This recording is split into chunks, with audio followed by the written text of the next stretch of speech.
Pemirsa, persaingan di pasar kosmetik kian mengetat dan produsen seperti PT Martina Berto Tbk harus terus mencari celah agar dapat meningkatkan kinerja bisnisnya di tahun ini. Perusahaan menggali segmen yang berpotensi besar dan memberikan keuntungan yang baik bagi bisnisnya. Selain menargetkan segmen produk dengan harga terjangkau, perusahaan juga menerapkan sejumlah strategi, salah satunya menggenjot penjualan lewat tawaran promo atau diskon di momentum besar seperti Hari Raya. Melalui produk-produk barunya, Martina Berto menyasar segmen generasi muda X dan Z, di mana perusahaan memproyeksikan keberadaan generasi itu di tahun 2020 nanti sebanyak 130 juta orang. Assalamualaikum semuanya. Gimana nih setelah nonton video sebelumnya? Pasti kalian agak bingung gak sih? Tenang aja, kalian gak usah bingung. Di sini kami dari Kelompok 6 akan menjelaskan materi tentang price dan market competition. Tapi kalian udah pada kenal kita belum nih? Tak kenal maka ta'aruf loh.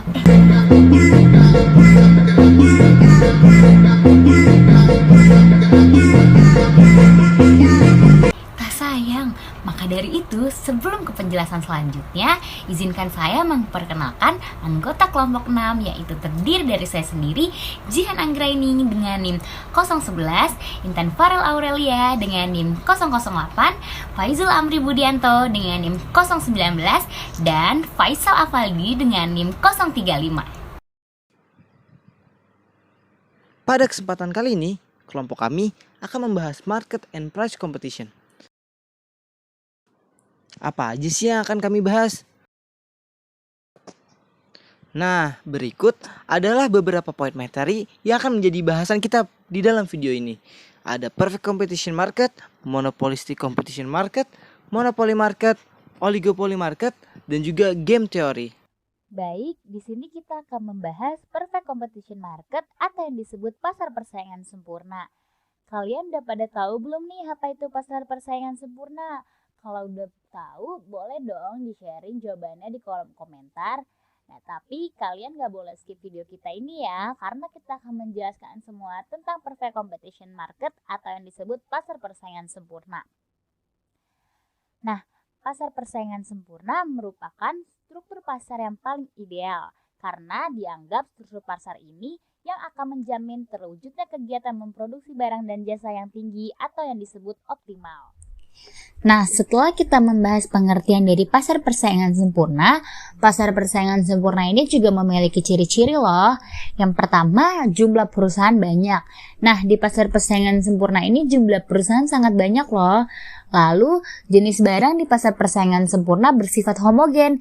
Yang dimaksud barang bersifat homogen itu barang yang sejenis ya guys. Nah, kemudian kemampuan dan penetapan harga atau price taker. Nah, kalau kalian tanya nih, mengapa dalam pasar persaingan sempurna perusahaan hanya sebagai price taker? Jawabannya yaitu karena pasar persaingan sempurna dalam kegiatannya dipengaruhi oleh mekanisme pasar atau kekuatan permintaan. Sehingga pasar ini hanya sebagai penerima harga karena yang menentukan harga adalah kekuatan permintaan bukan dari pemerintah ataupun produsen. Lalu, kemungkinan masuk dan keluar industri di pasar persaingan sempurna ini tidak ada hambatan. Nah, maksudnya kalau kita mau jadi penjualnya atau perusahaan di pasar persaingan ini tidak ada hambatannya loh guys. Nah, yang terakhir ada persaingan non harga.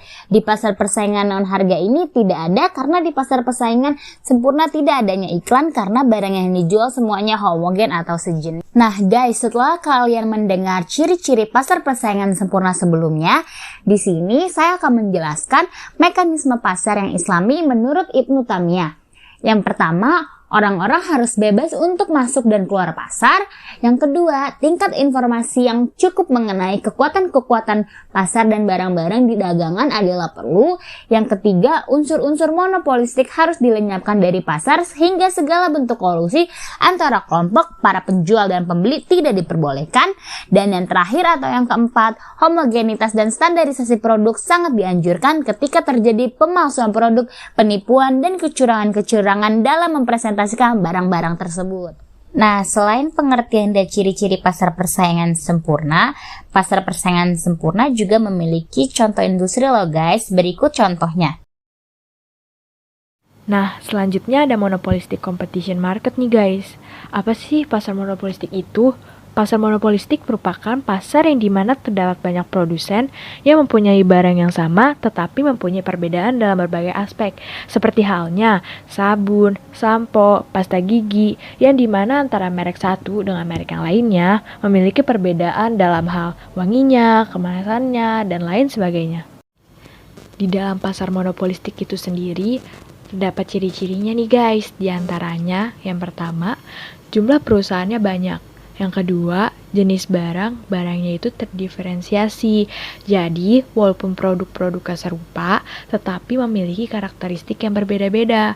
Yang ketiga, kemampuan dalam penetapan harga ada, namun kecil. Yang keempat, kemungkinan masuk atau keluar industri tidak ada hambatan, sehingga memiliki kebebasan untuk masuk ataupun keluar pasar. Hal ini disebabkan produk yang ditawarkan dapat digantikan oleh produk yang sama dari produsen lain yang masih bertahan di pasar tersebut. Dan yang kelima, persaingan non-harganya cukup besar, karena faktor harga sendiri dalam pasar persaingan monopolistik bukan merupakan faktor untuk meningkatkan penjualan, melainkan dalam pasar persaingan monopolistik harus aktif dalam mempromosikan dan menjaga citra perusahaan. Hal ini agar masyarakat mau membeli barang tersebut sekalipun harganya mahal. Contoh dari pasar persaingan monopolistik antara lain industri makanan ringan dan industri pakaian. Oligopoli market. Secara harfiah, oligopoli berarti ada beberapa penjual di pasar. Boleh dikatakan, oligopoli merupakan pertengahan dari monopoli dan monopolistic competition.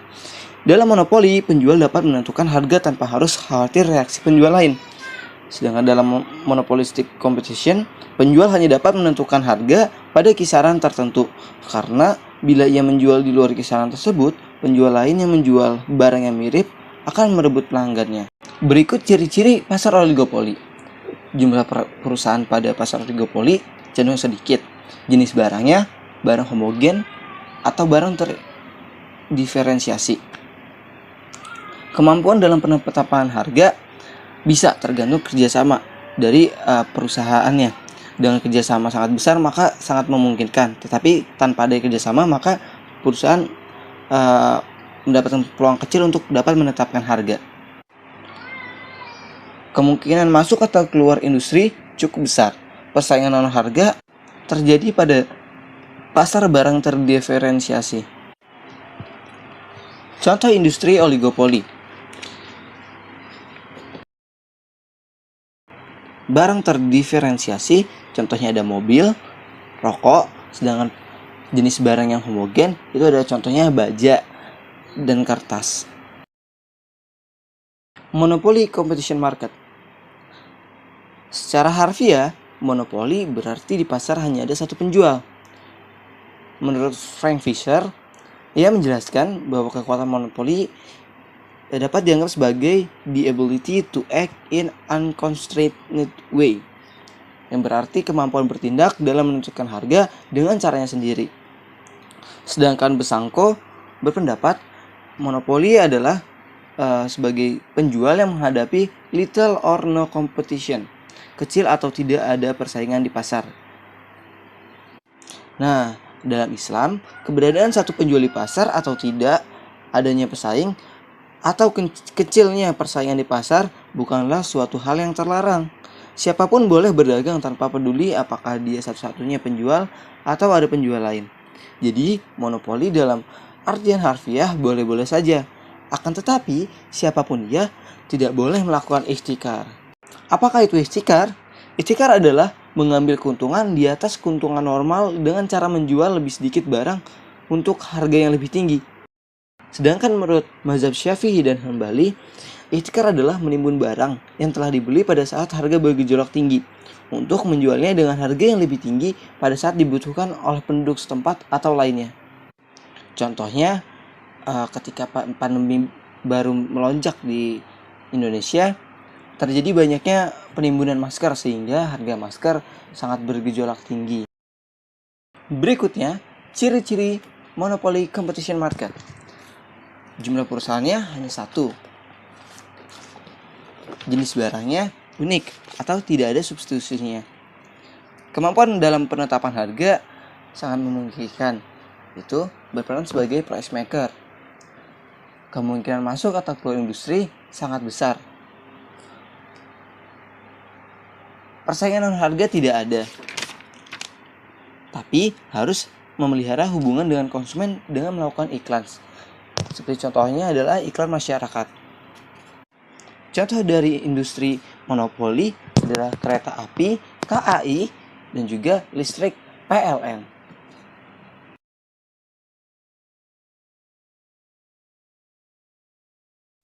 Nah, setelah kalian mempelajari beberapa jenis pasar, kali ini saya akan membahas tentang game teori. Apa sih itu game teori? Game teori sendiri adalah suatu studi mengenai model matematika yang menggambarkan adanya interaksi antara kedua pemain yang merupakan individu yang rasional, di mana terdapat interdependensi antara strategi dari masing-masing pemain. Setiap strategi akan memberikan konsekuensi yang berbeda bagi pemain itu sendiri maupun pemain lainnya. Strategi yang optimal yang dipilih didasarkan pada ekspektasi pemain atas apa yang pemain lain lakukan. Dalam hal ekonomi, game teori dapat diartikan sebagai kajian yang mempelajari interaksi antar agen-agen ekonomi dalam mengambil keputusan yang optimal berdasarkan aksi dan reaksi antar agen-agen ekonomi tersebut. Kalau market competition mempunyai ciri-ciri, kalau game teori mempunyai elemen-elemen nih, diantaranya sebagai berikut. Yang pertama adalah pemain. Pemain sendiri merupakan pihak-pihak, dapat merupakan individu ataupun organisasi yang bertindak dalam pengambilan keputusan dalam suatu game. Yang kedua, peraturan. Dalam suatu game, harus terdapat peraturan yang menjelaskan pemain mana yang harus bermain, kapan pemain harus bermain, dan apa yang diketahui oleh pemain tersebut ketika bermain, dan aksi apa yang pemain lakukan. Yang ketiga, strategi. Strategi merupakan aksi yang dapat dilakukan oleh pemain. Strategi optimal merupakan strategi yang memaksimalkan ekspektasi payoff pemain. Yang keempat adalah payoff. Setiap strategi yang diambil pemain akan memberikan konsekuensi berupa payoff yang akan diperoleh pemain. Payoff digambarkan dengan utilitas yang diperoleh pemain untuk masing-masing strategi yang diambil. Dapat berupa nilai, jumlah uang tertentu, prestis, emosi, maupun resiko. Yang selanjutnya ada Prisoner's Dilemma. Model game Prisoner's Dilemma ini merupakan salah satu model yang terkenal dalam game teori. Model yang diperkenalkan oleh Albert W. Tucker pada tahun 1940-an ini menggambarkan situasi di mana terdapat dua orang yang disangka melakukan kejahatan, yang diperiksa secara terpisah. Dalam upaya untuk mencari siapa pelaku kejahatan dan mengupayakan agar kedua orang tersangka mengaku, maka pihak kepolisian yang memeriksa menyatakan bahwa jika seorang tersangka mengaku, sedangkan tersangka lainnya tidak mengaku, maka tersangka yang mengaku akan diberi potongan hukuman selama 7 tahun, dan tersangka yang tidak mengaku akan dihukum selama 8 tahun. Jika kedua tersangka sama-sama mengaku, maka masing-masing akan dihukum selama 4 tahun. Namun, jika keduanya tidak mengaku, maka pihak kepolisian tidak mempunyai cukup bukti untuk menghukum mereka, sehingga masing-masing mereka akan diberi hukuman selama 2 tahun. Nah, setelah membahas Prisoner's Dilemma, kali ini saya akan membahas Nash Equilibrium. Kayaknya bagi kita yang mempelajari ekonomi, udah nggak asing nih sama yang equilibrium. Hehe. Oke. Biar lebih jelasnya, aku jelasin ya.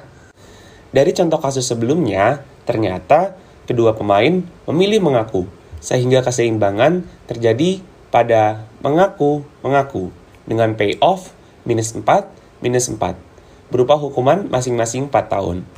Nah, kondisi keseimbangan inilah yang disebut dengan Nash Equilibrium. Jadi, definisi dari Nash Equilibrium itu sendiri adalah strategi yang dipilih oleh masing-masing pemain dengan strategi pemain lain tertentu. Strategi ini merupakan strategi terbaik dari masing-masing pemain dengan mempertimbangkan strategi tertentu yang diambil oleh pemain lainnya, atau yang disebut dengan best response.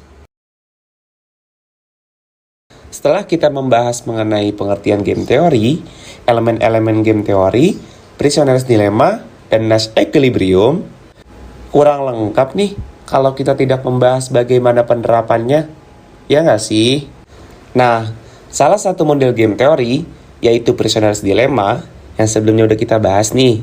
Iya, Prisoner's Dilemma ini dapat digunakan untuk mengambil keputusan atas kebijakan dalam suatu unit organisasi, baik perusahaan, pemerintahan, maupun organisasi lainnya. Sebagai salah satu contoh adalah ketika sebuah perusahaan mengambil keputusan akan melakukan promosi iklan atau tidak. Gitu deh. Gimana semua? Udah pada paham kan tentang market and price competition? Kalau sudah paham, alhamdulillah. Bagi yang masih kurang paham, bisa ditanyakan di kolom komentar ya. Sebelum closing, saya ada pantun nih. Pergi ke pasar, beli ikan teri. Beli ikan teri di warung Ibu Atuh. Kami kelompok 6 pamit undur diri. Wassalamualaikum warahmatullahi wabarakatuh. Dadah. Dadah.